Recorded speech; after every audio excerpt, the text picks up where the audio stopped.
Coming up next on Fox 35 News at 10, a police officer jumps into the ocean to save two swimmers. We have exclusive video of the daring rescue. Plus, we take you on the hunt for pythons in South Florida, and this story could be on the verge of being a Central Florida problem, too.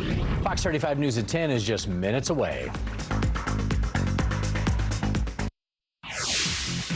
Right now on Fox 35 News at 10, on patrol by land and water. I instantly saw him ripping his vest off, and he jumped over the boardwalk. Witnesses say it was like a scene straight out of Baywatch, watching a police officer jump into the water to rescue two swimmers. A fight against fuel. We were completely blindsided by it. We had no idea it was coming. The effort to stop several large fuel tanks from barging in. Pythons slithering north towards Central Florida. They're like anything. They're like humans as well. We go where the food is. They got to eat. I take you on the Python Challenge and on the hunt for these predators.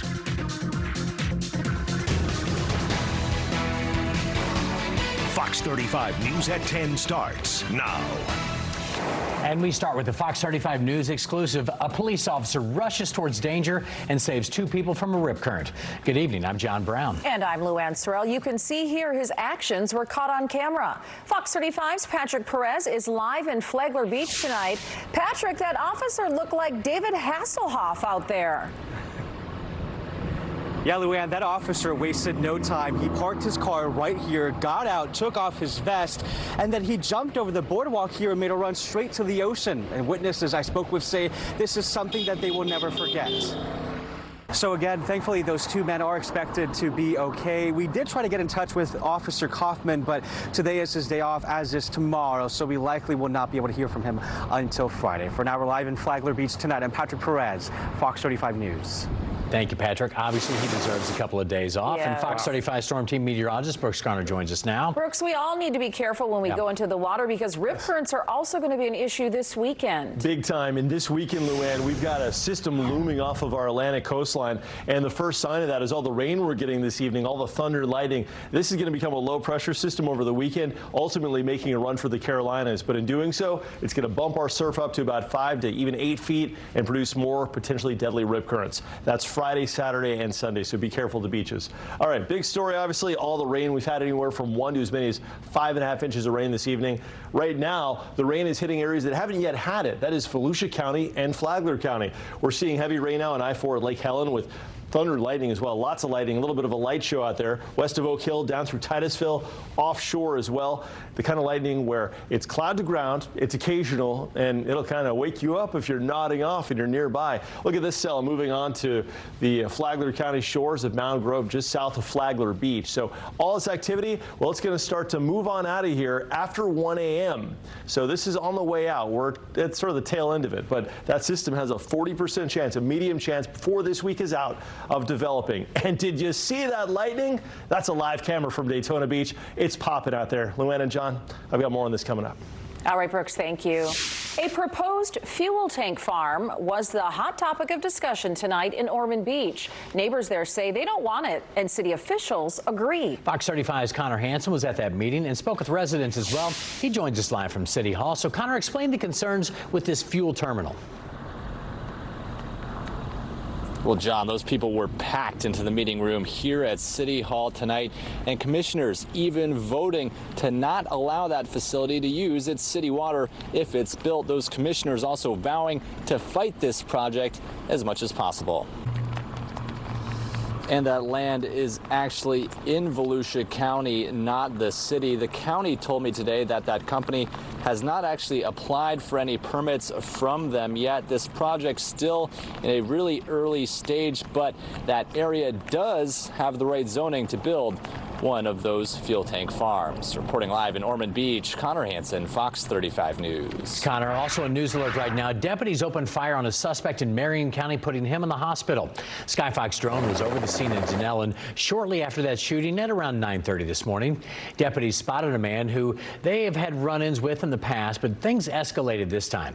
Right now, it's unclear what caused the officers to shoot. The man's name has not been released, but he is in the hospital and is expected to be okay. 4 deputies are now now on leave pending the investigation. The battle over legalized sports betting here in Florida may be heading to the U.S. Supreme Court. Back in 2021, a federal judge struck down Florida's agreement with the Seminole tribe allowing mobile betting. This summer, a D.C. Circuit Court reversed that decision. Well, now two casino owners say it's not fair to only allow Native American tribes to have mobile sports betting, so they're asking the Supreme Court to take up the issue.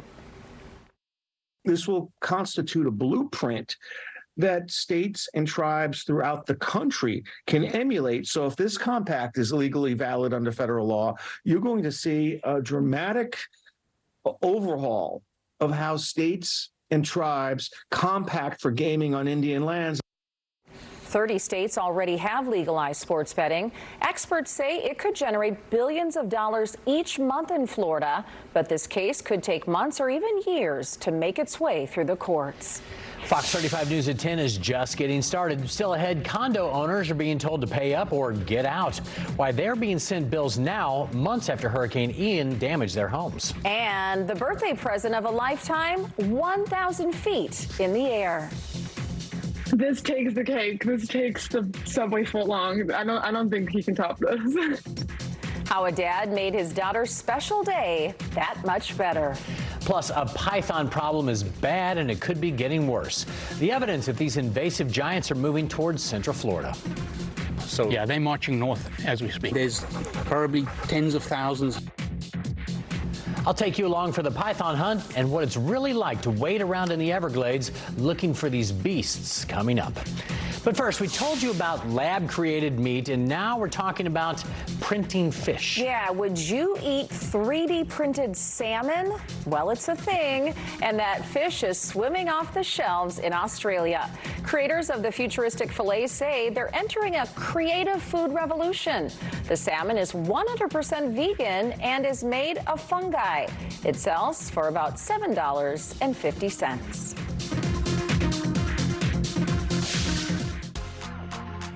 I love Central Florida because we're blessed with beautiful, bright sunshine. There's always something to catch and the weather's always gorgeous. We've got some of the best fishing in the entire world right here in Central Florida. So when I'm not giving you the forecast, I'm usually out here in the weather elements just like all of you, enjoying it. Spend your mornings with us. Everything you need to get ready and get going. I'm Jamie King. Join us every morning for Good Day Orlando on Fox 35.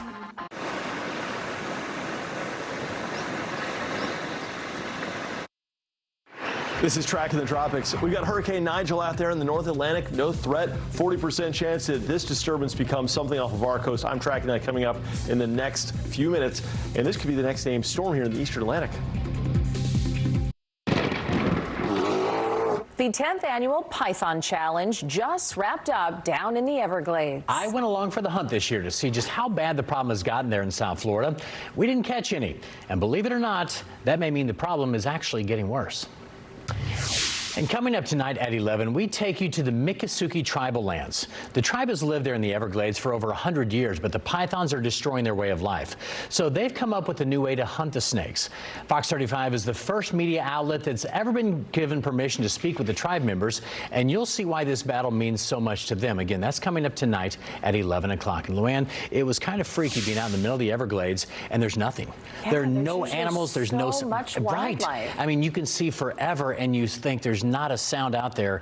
Everything's been eaten. And so what was also freaky is that map, because they're getting really close to us here in Central Florida. And that's the concern. They're running out of food, and they move into populated areas, and they don't know whether it's a deer or a person in some of these areas, the sugar fields down there. So that's the big concern right now. They might have to expand that python hunt, too. All the way up, yeah. right.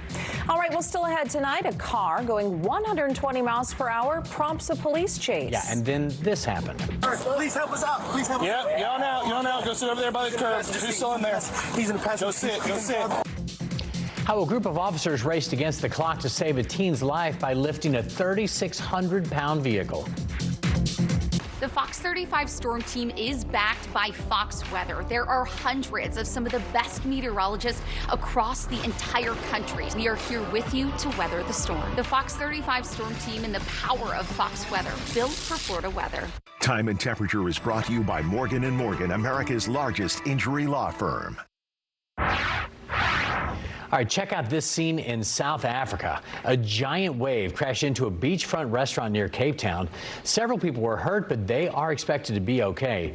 Weather officials reported 30-foot swells off the South African coast and warned people to just stay off the beaches, and that is why. Look at how high it came up. Wow. That's how you get swamped when you're sitting there in the restaurant. That's scary. All right, let's take a live look outside right now from our Hard Rock Hotel Daytona Beach camera, and you can see a little hazy out there right now. Just waiting for some more lightning. Been a light show all evening long.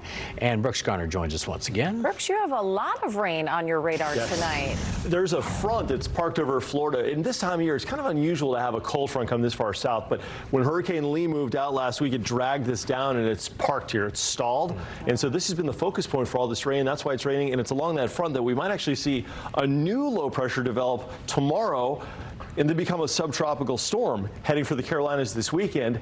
But in doing so, clearing us out for a rare treat of some lower humidity. But we're paying the price tonight with some heavy rain, and it is pouring. In fact, right now it's raining in places where it didn't really rain much this afternoon. Places like Volusia County, Flagler County, and we're catching more rain here across northern Brevard. But it has been indeed a light show. We've had a lot of cloud to ground lightning here along the coast from Ponce down to Oak Hill, Mims to Titusville.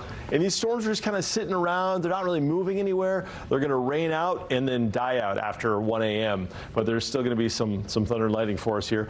Flagler County, all the way from, say, Flagler Beach down through Favoretta, it's pouring rain. Ormond Beach there in northern Volusia, you're getting rain. Here's a look at future radar. So starting off here at about this current time, 11 o'clock, we're getting close to it, about a half hour, 40 minutes away. We're going to see Daytona Beach and New Smyrna being sort of the epicenter of the heaviest rain.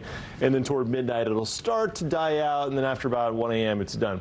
Tomorrow morning, we'll start off with partly to mostly cloudy skies.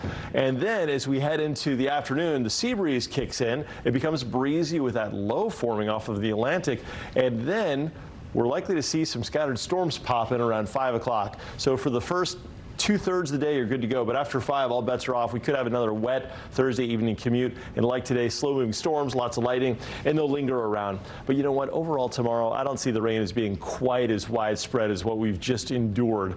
That said, here's a look at the front, and it's going to be sitting here for the next day or two. Along the front, low pressure develops, and eventually makes that stationary front become a cold front. And so it's going to drag all the way through Florida and allow dry air from the Midwest to surge all the way south into central Florida. It's not going to cool us off. This isn't like the big fall front we look forward to in November. This is just going to be some drier air. But I don't want to downplay it because it's just going to feel delightful outside. It's going to be great. Meanwhile, all the heavy weather hangs offshore, bringing heavy rain and wind to the Carolinas. We're going to see dew points in the 60s by day, which means that when you step outside, it's going to feel great. It's going to be nice. High temps will still be in the 80s, so it's not like you're going to be cold. You won't need a sweatshirt. But at night, we're going to see lows dipping into the middle and upper 60s for the weekend. All right, that said, the Hurricane Center is watching this low for the possibility that it develops tropical characteristics. So they're giving it a 40% chance over the next 7 days. It looks like a pretty good bet. We're going to see a low. It's just a matter of does it become a subtropical storm.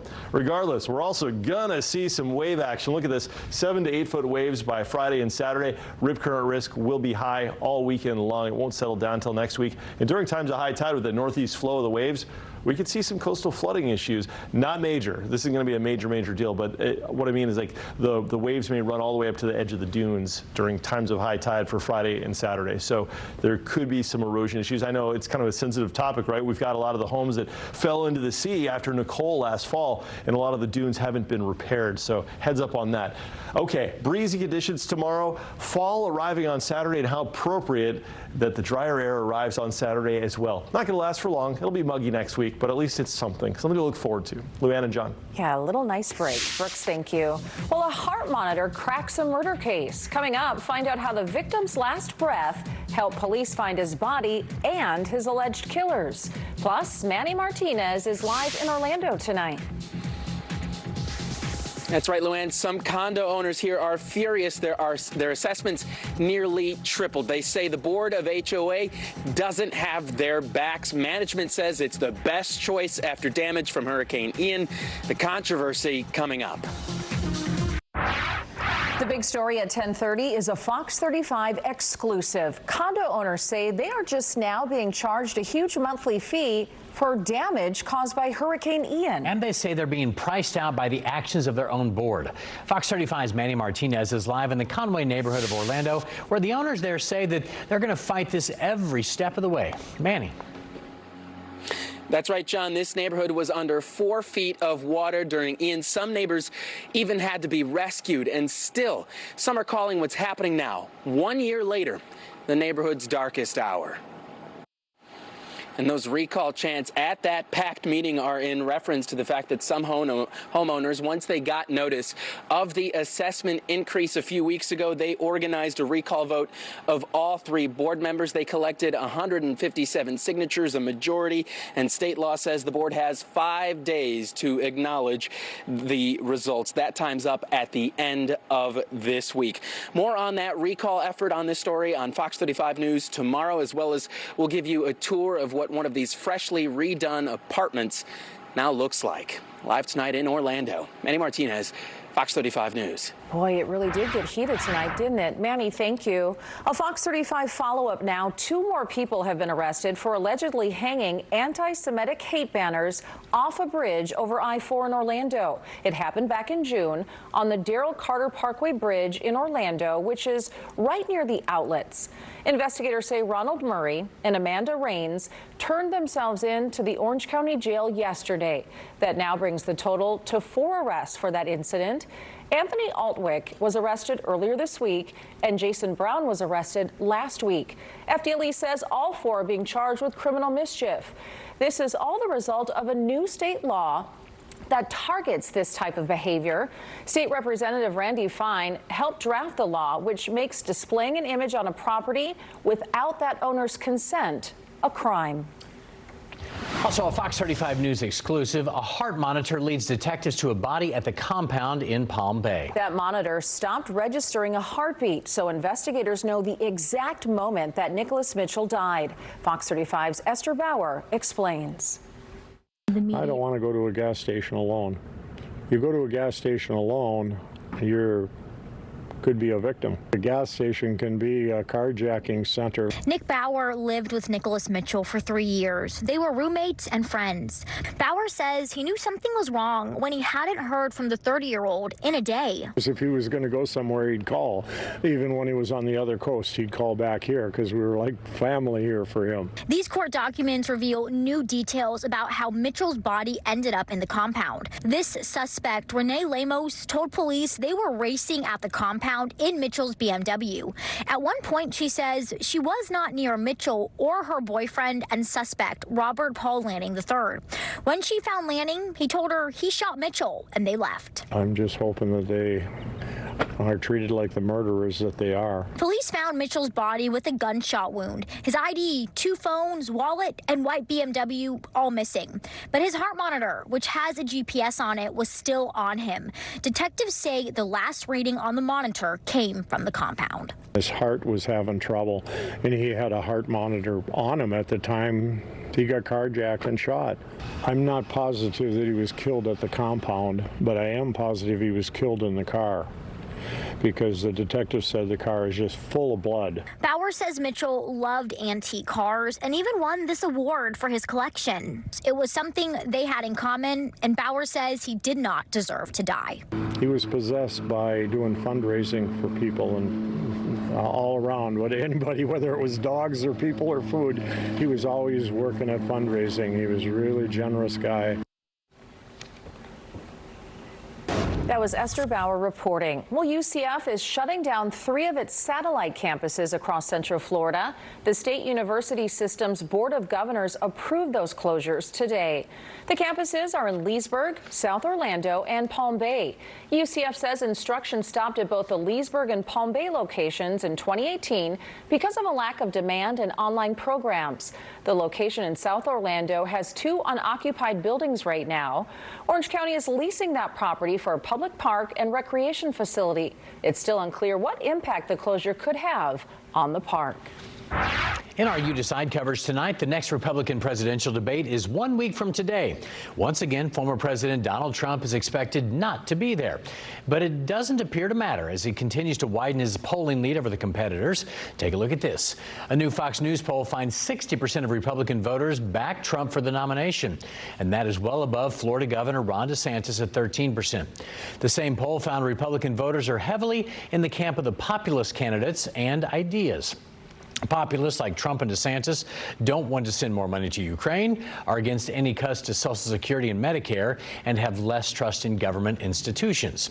Traditional conservatives like Nikki Haley and Mike Pence, well, they say they want to protect U.S. allies, reduce the debt, and are against eliminating the FBI. Trump is expected to give a speech to the United Auto Workers Union instead of attending the next debate. Caught on camera, a driver trapped in an overturned car in Georgia. Police officers lift that vehicle off of him and save his life. Take a look. Hey, man, stop moving. Stop moving. We're trying to get out of it. Can you breathe? You can't breathe.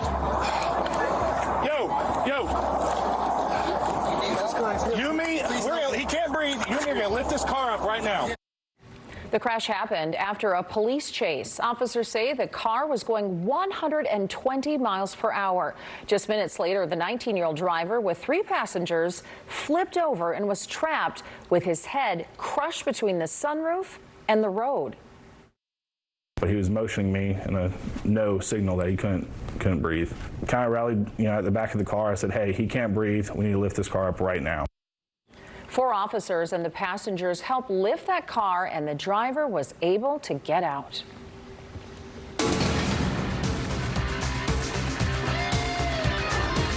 In the Fox 35 Sports Zone, Orlando City Soccer is in the spotlight tonight. Fox 35 sports reporter Jessica Ely joins us live in the studio to explain. Jessica, it's a big deal. What happened tonight? Well, Orlando City needed one of 3 scenarios to happen tonight in order for them to clinch a spot in the playoffs. The 2026 World Cup will be here before we know it. Today, FIFA officials toured Miami, which is one of 16 host cities. Hard Rock Stadium will be the stage for at least 4 to 6 matches. Specific match dates may not be finalized until the end of the year. The U.S. hasn't hosted the World Cup since 1994. All right, switching to football, the XFL and USFL are reportedly exploring a merge. The move would likely require approval from regulators. Both leagues have 8 teams each, so 16 teams total, including the Orlando Guardians of the XFL. So there's no details yet on how this merge could affect the Guardians. Now, according to Axios, the leagues hope to finalize this deal before the 2024 season. That's it for the Sports Zone. I'm Jessica Ely. Jessica, thank you. Coming up next on Fox 35 News at 10, it's known as the House, but Disney World is anything but small. And now we're getting a closer look at how the park is growing even bigger. Plus, a once-in-a-lifetime experience for a local girl and her dad. How they were able to snag a spot on the subway blimp. And we are saving you some cash tonight with the Fox 35 Pump Patrol. We found gas for $3.39 at the Exxon on West Lake Mary Boulevard and Hidden Lake Drive in Sanford. And you can compare gas prices by zip code on fox35orlando.com right on our traffic page. I'm Amy Kaufeld. There's a new way to watch us. Breaking news, tropical forecasts, We Love Florida highlights, and more. If you have Apple TV, Android TV, Roku, or Amazon Fire TV, use your remote and download the Fox Local app. Good Day Orlando, weekdays 4 to 10 a.m. for morning people like you. New tonight, Fox 35 takes you inside the subway blimp. And it was the best birthday gift a girl could ask for. Take a look. This takes the cake. This takes the subway foot long. I don't think he can top this. Ken Runge took his daughter Abby out to lunch for her birthday in Orlando. But this birthday lunch was 1,000 feet in the air on the Subway in the Sky blimp. Abby says her dad powered through his fear of heights to make her day even better. I thought at first that he was going to hate it because he is so afraid of heights. But as soon as he learned that he could go on with me, a light turned on in him. He was keeping the subway merch on. He was taking selfies with the blimp. He loved it. He loved it. He might have been one of the first people to crack into the lunch boxes, too. That's very cool. The Blimp's next stop is in Miami, and that will be next week. Dads will do anything for their daughters. Well, you can expect more fun options from the Mouse House very soon. Disney says it's investing $60 billion in its parks and cruises. Fox 35's Amanda McKenzie shows us some of the fun new changes. Holly Hill, you know, it's kind of nice having a little bit of rain out there, but I mean, hopefully you're in for the night, right? It's just pouring, pouring, pouring. Well, listen, if the rain keeps you up, don't worry. This is about to start moving on out. In fact, we're going to see the rain over by 2 a.m. completely. Now, tomorrow's an interesting day. The same system's nearby, so by 2 we'll have a couple of showers around, and then it looks like it'll expand as we get in toward the 5 o'clock hour for our Thursday evening commute. For the p.m. commute, looks like a good chance for rain from Bushnell to the Villages to Sanford to Titusville. But for much of the daytime before 5, it should be okay. Kind of a breezy day tomorrow as well. But like today, the rain could linger through 7, 8 o'clock. I think overall the coverage will not be as high, and I don't see it lasting as long. That said, the front that's producing all of this rain eventually develops a low pressure system along it. That may happen as soon as tomorrow night. And what we're watching for is if that low develops tropical characteristics. It's still going to have a front, a cold front and a warm front, but it could go semi-tropical. It's called subtropical. And it has a lot of the same impacts as a tropical system would, right? You get the big waves, the rip current risks, the higher than normal tides, and it looks like it's heading for the Carolinas. So we're not going to have any threat here from direct impacts. However, the beaches will be rough with big wave action. One benefit, though, as this moves away, it pulls in low humidity, dry air for the weekend. A beautiful weekend is ahead. It's going to be nice. It's going to be hot. I mean, you know, mid-upper 80s. It's not going to be like a January afternoon where it's 72 degrees outside, but it's going to be lower humidity. It'll feel delightful. So the Hurricane Center's watching this low. They're giving it about a 40% chance of acquiring tropical characteristics. That said, either way you slice it, it's going to be rainy in the Carolinas this weekend, and it's going to be dry here in Florida. So heads up, if you're going to the beach Friday through Sunday, a really high risk for rip currents. Afternoon storms tomorrow, and just looking ahead to Saturday and Sunday. All right, let's talk about tomorrow morning. Waking up to 73 at 6, 74 at 8, and 76 at 10. If you're having a breakfast like this, be sure to invite me because that looks good. Eggs and bacon. I'll take that any hour of the day. Well, speaking of hours of the day, let's talk about our wake-up weather tomorrow. 70 at Ocala, 72 in Bithlo, 76 in Cocoa Beach. The rain's going to be over. This rain on the map is just reflecting what's happening right now. It's going to be a breezy day tomorrow, and then fall arrives on Saturday. How appropriate. That's the day that the dry air rolls in. It'll be nice through Sunday, and then next week humidity's back, and so too are the rain chances. But yeah, I'm liking this weekend, John and Luann. I'm just not liking that rip current threat. As long as there's no rain during Friday Night Lights, Brooks. We've been rained out like 3 Fridays in a row. Well, coming up next on Fox 35 News, new video shows some brotherly love at the Brevard Zoo. We've got an inside tip for when is the best time to see this in person. And at 11, a baby boom at the most magical place on earth. We're taking you behind the scenes at Disney's Animal Kingdom.